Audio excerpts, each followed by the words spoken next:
नमस्कार दोस्तों। अरे आप कहाँ उलझे हुए हैं बिहार के चुनाव में, सुशांत सिंह राजपूत में, दीपिका पादुकोण, रकुलप्रीत सिंह। अब कहाँ इन लोगों की खबरों में उलझे हुए हैं। एक खबर ऐसी है जो सब लोग मिस कर रहे हैं, आप भी मिस कर रहे होंगे शायद। आपने शायद अखबारों में पढ़ा नहीं, कुछ चुनिंदा अखबारों में ही ये चीज़ें छपी हैं। देश के मशहूर उद्योगपति, कारोबारी और कभी देश का गौरव रहे अनिल अंबानी की हालत इस समय ख़राब है।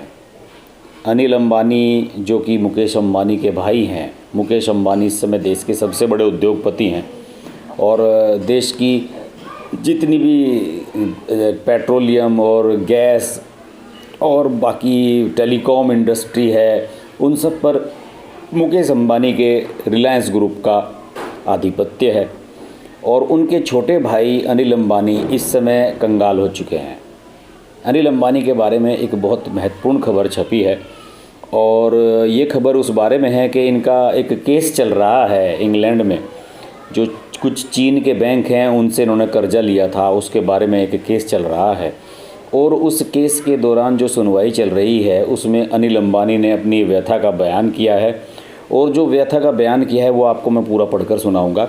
अनिल अंबानी कहा है कि मैं बिल्कुल इस समय कंगाल हो गया हूँ, मैं सड़क पर आ गया हूँ और मेरे बस की वकीलों की फ़ीस देनी भी नहीं है, मेरे पास एक ही गाड़ी है। ये सब बातें अनिल अंबानी ने कही हैं और इन बातों से ये साफ क्लियर हो रहा है कि लोकसभा चुनाव के समय जब राहुल गांधी ये चिल्ला रहे थे कि अनिल अंबानी की मदद करने के लिए मोदी सरकार ये कर रही है, वो कर रही है, तो उन बातों में थोड़ा सा कहीं दम नज़र आता है कि ज़रूर भारत सरकार की या मोदी जी की ये तमन्ना रही होगी कि किसी न किसी तरह से अनिल अंबानी की हेल्प कर दी जाए। वो भी देश के एक बड़े कारोबारी हैं, उनका देश को उन्होंने बहुत कुछ दिया है और किसी तरह से उनकी मदद कर दी जाए। हो सकता है कि ये ख्याल आया हो, ये ख्याल आया या नहीं ये अलग इशू है, लेकिन अनिल अंबानी की हालत कितनी ख़राब है ये पूरी कहानी मैं आपको सुनाता हूँ। देखिए, अनिल अंबानी जो हैं वो कर्ज के बोझ के तले दबे हुए हैं। पहले जब दोनों भाई अलग हुए थे उस समय ये बात सामने आई थी कि दोनों भाई अपना कारोबार बढ़ा रहे हैं और एक के दो हुए हैं, दो के चार हो गए हैं, चार के आठ हो गए हैं, इस तरह से कारोबार फैल रहा है। लेकिन ऐसा नहीं हुआ है। तरक्की से केवल मुकेश अंबानी ने की है। अनिल अंबानी की हालत ख़राब है। अनिल अंबानी की बिग सिनेमाज सीरीज़ थी, मैंने देखा था, जिसमें बिग सिनेमा थे, इन्होंने सिनेमा खरीदे थे पूरे देश में, उन्हें रिनोवेट करके इन्होंने चलाया था, वो भी बिक गई, उसे कार्निवल सिनेमा ने खरीद लिया। इनकी पत्नी टीना अंबानी इनके बिजनेस में उतना सहयोग नहीं करती हैं जितना सहयोग नीता अंबानी मुकेश अंबानी के कारोबार में करती हैं। ये भी एक फैक्ट है और सारी वजह यही है कि अब सब कुछ मुकेश अंबानी पर ही डिपेंड है और कुछ कर्जे तो इनके मुकेश अंबानी ने उतारे हैं और मतलब कई बार इसे मुकेश अंबानी ने अनिल अंबानी को निकाला है। लेकिन इस बार मुसीबत तगड़ी है और ये जो मामला मैं आपको बता रहा हूँ, ये जो इंग्लैंड की कोर्ट में जो मामला चल रहा है उसमें अनिल अंबानी ने ये कहा है कि मैं एक साधारण व्यक्ति का जीवन जी रहा हूँ, मेरे पास एक ही कार है और इस साल जनवरी से जून के बीच 9.9 करोड़ रुपए की कीमत के गहने मैंने बेचे हैं और अब मेरे पास कुछ भी ऐसा कीमती सामान नहीं बचा है जिसे बेचकर मैं ये काम चला सकूं। उन्होंने ये भी कहा है कि मीडिया मेरे बारे में खबरें छापता है कि मेरे पास लग्जरी कारों की कतार है, पूरा बेड़ा है, ये सब बेकार की बातें हैं। मैं सिर्फ एक कार का इस्तेमाल कर रहा हूँ।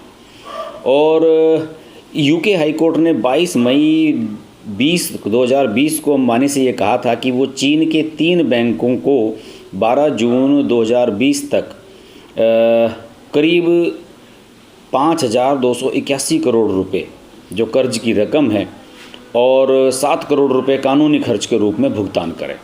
फिर 15 जून को industrial and commercial bank of China की अगुवाई में चीनी बैंकों ने अनिल अंबानी की संपत्तियों का खुलासा करने की मांग की। उन्होंने कहा कि अनिल अंबानी हमारा पैसा नहीं दे रहे हैं, इनकी संपत्तियों का खुलासा किया जाए।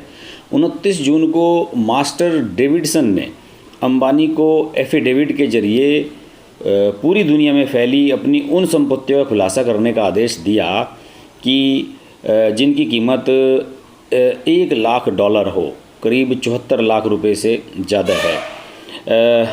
उनसे एफिडेविट में यह भी बताने को कहा गया कि उन संपत्तियों में उनकी पूरी हिस्सेदारी है या वो किसी के साथ संयुक्त हकदार हैं।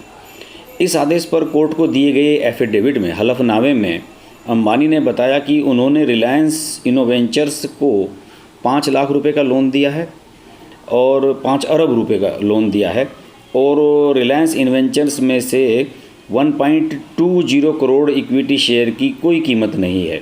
अंबानी ने कोर्ट को बताया कि अपने पारिवारिक ट्रस्ट समेत दुनिया भर के किसी भी ट्रस्ट में उनका कोई आर्थिक हित नहीं है।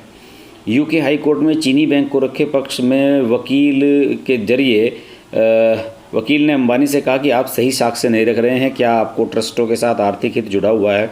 कोर्ट को पता चला कि अंबानी का बैंक बैलेंस 31 दिसंबर 2019 को 40.2 लाख रुपए था, जो रातों रात घटकर 1 जनवरी 2020 को 20.8 लाख रुपए रह गया। अंबानी ने कोर्ट में यह कबूल किया कि वो हाल तक भारत के सबसे धनी लोगों में शुमार होते रहे हैं, लेकिन उनके पास केवल 1,10,000 डॉलर मूल्य की सिर्फ एक कलाकृति है और कुछ नहीं है। चीनी बैंकों के जो वकील हैं उन्होंने पूछा, टीना और अनिल अंबानी कलेक्शन की जानकारी आप क्यों नहीं देते। अंबानी ने कहा, यह मेरी पत्नी का संग्रह है, चूँकि मैं उनका पति हूँ इसलिए उन्होंने यह बताने के लिए मेरी अनुमति मांगी थी। उन्होंने बताया कि उन्होंने 2019-20 में रिलायंस इंफ्रास्ट्रक्चर से कोई प्रोफेशनल फ़ीस नहीं ली और जिस तरह के हालात हैं उनसे लगता है कि इस वर्ष भी उन्हें कुछ नहीं मिलने वाला है। अंबानी ने बताया है यूके की कोर्ट को कि मेरा खर्च बहुत कम है जो मेरी पत्नी और परिवार वहन करते हैं। मेरी कोई चकाचौंध भरी ज़िंदगी नहीं है, ना तो आमदनी का कोई दूसरा जरिया है। मैं अपना कानूनी खर्च गहने बेचकर जुटा रहा हूँ। बाकी खर्चों के लिए दूसरी संपत्तियाँ बेचने की कोर्ट ने अनुमति नहीं दी है। अगर अनुमति देंगे तो मैं बेच लूँगा। उनसे पूछा गया कि आपके पास तो एक प्राइवेट हेलीकॉप्टर भी है। इस बारे में जब उनसे पूछा गया, उन्होंने कहा कि मैं सिर्फ व्यक्तिगत इस्तेमाल पर ही इसका पेमेंट करता हूँ, मैंने लॉकडाउन में इसका इस्तेमाल नहीं किया है। और उनसे पूछा गया कि खबरें आई कि आपने पत्नी टीना को लग्जरी मोटर याट गिफ्ट किया है। अंबानी ने कहा, याट एक कंपनी के नाम पर है, मुझे समुद्र से डर लगता है इसलिए मैंने इसका सिर्फ एक बार इस्तेमाल किया जब वह हमारे पास आया। उनसे लंदन, कैलिफोर्निया, बीजिंग और अन्य जगहों पर शॉपिंग का खुलासा करने वाले क्रेडिट कार्ड बिल के पर भी सवाल किए गए कि आप इतनी शॉपिंग कहाँ से कर रहे हैं। अंबानी ने कहा, इनमें ज़्यादातर शॉपिंग उनकी मां ने की थी। अंबानी ने बताया कि उनके घर सीविंड में 8 महीने का बिजली बिल 60 लाख रुपए आया। उन्होंने इतना भारी भरकम बिल के लिए बिजली मुहैया कराने वाली कंपनी पर ठीकरा फोड़ा और कहा कि कंपनी बहुत महंगी कीमत पर बिजली देती है। और इसके अलावा कोर्ट में चली सुनवाई के बाद अनिल अंबानी के प्रवक्ता की तरफ से जारी एक बयान में यह भी कहा गया है कि वो हमेशा से ही एक सामान्य ज़िंदगी जीने में विश्वास करते हैं, जबकि उनके बारे में कई तरह की कोरी अफवाहें उड़ती रहती हैं। उधर industrial and commercial bank of China, export and import bank of China और चाइना डेवलपमेंट बैंक ने भी जारी बयान में कहा है कि वो अंबानी के खिलाफ बाकी सभी कानूनी विकल्पों का इस्तेमाल करेंगे। इन्हीं 3 बैंकों का लोन अंबानी के पास है। यानी कि कुल मिलाकर दोस्तों हालत ये है कि अनिल अंबानी अब पैदल हैं, सड़कों पर आ चुके हैं और अब अगर सरकार या उनके भाई उन्हें बचा लें तो बचा लें, वरना उनकी हालत बहुत ख़राब है।